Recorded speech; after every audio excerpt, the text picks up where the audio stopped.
को रोजगार तो दूर, शिक्षा प्राप्त होना भी मुश्किल हो रहा है, क्योंकि उसके पास इतनी फीस नहीं है, इतनी व्यवस्था नहीं है, वो कहीं दूर अकेला रह नहीं सकता। उसके लिए जाने के लिए भी 2 लोग और साथ में रहेंगे। तो उसके लिए आवास की उपलब्ध करवाए जाए, पेंशन की व्यवस्था जो अभी 600 है उससे कम से कम 5,000 रुपये उसको उपलब्ध कराए जाएँ। आरक्षण व्यवस्था भी जो दी हुई है, उस आरक्षण व्यवस्था में भी बहुत सारी खामियां हैं, क्योंकि आरक्षण व्यवस्था जो दी है विकलांगों के लिए वो भी हॉरिजॉन्टल, यानी आरक्षण में से आरक्षण। कितना भेदभाव हो रहा है, घर परिवार समाज में तो भेदभाव हो रहा है, सरकार भी उनके साथ भेदभाव कर रही है। अच्छा, अधिकतर लोग ये हॉरिजॉन्टल और वर्टिकल के कॉन्सेप्ट को समझ नहीं पाते, आखिर होता क्या है ये? हॉरिजॉन्टल आरक्षण ऐसा आरक्षण होता है जो कि जो पहले से उपलब्ध आरक्षण है उसी में से आरक्षण दिया जाता है, और वर्टिकल आरक्षण जो SC ST OBC इनको जो आरक्षण दिया जाता है जो वर्टिकल होता है, और जो महिला और दिव्यांगों को जो आरक्षण दिया जाता है वो हॉरिजॉन्टल दिया जाता है। आज बहुत सारे दिव्यांग इसलिए बेरोजगार हैं क्योंकि उनको वो आरक्षण का लाभ मिल ही नहीं पा रहा है। दूसरा, हमारा विभाग सामाजिक न्याय विभाग के साथ जुड़ा हुआ है। सामाजिक न्याय विभाग में दिव्यांगों को छोड़कर सारे काम होते रहते हैं। भाई उसको जोड़ा ही क्यों है?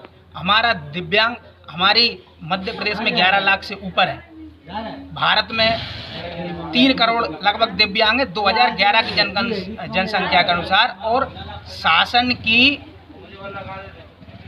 नियम के अनुसार जो शासन ने आंकड़ा दिया है उसके अनुसार ये संख्या है, जबकि 10 साल और उसकी 3 गुना श्रेणियां और बढ़ा दी, 21 श्रेणियां कर दी। आज कम से कम दिव्यांग 8 करोड़ के लगभग होगा, लेकिन उनके लिए कहीं व्यवस्था नहीं है।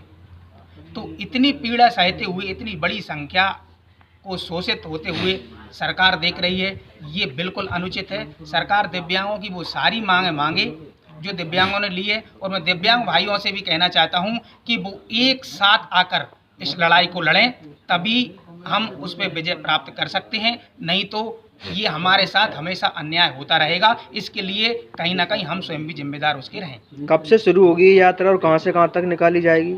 ये यात्रा 7 नवंबर से शुरू होगी और रावगढ़ तहसील से गुना जिला मुख्यालय तक जाएगी। ये प्रतिदिन 3 किलोमीटर लगभग दिव्यांग चलेंगे। इसके बाद विश्राम करेंगे, क्योंकि दिव्यांगों की अक्षमता ये है कि वो चल नहीं सकते। इसी परेशानी को देखते हुए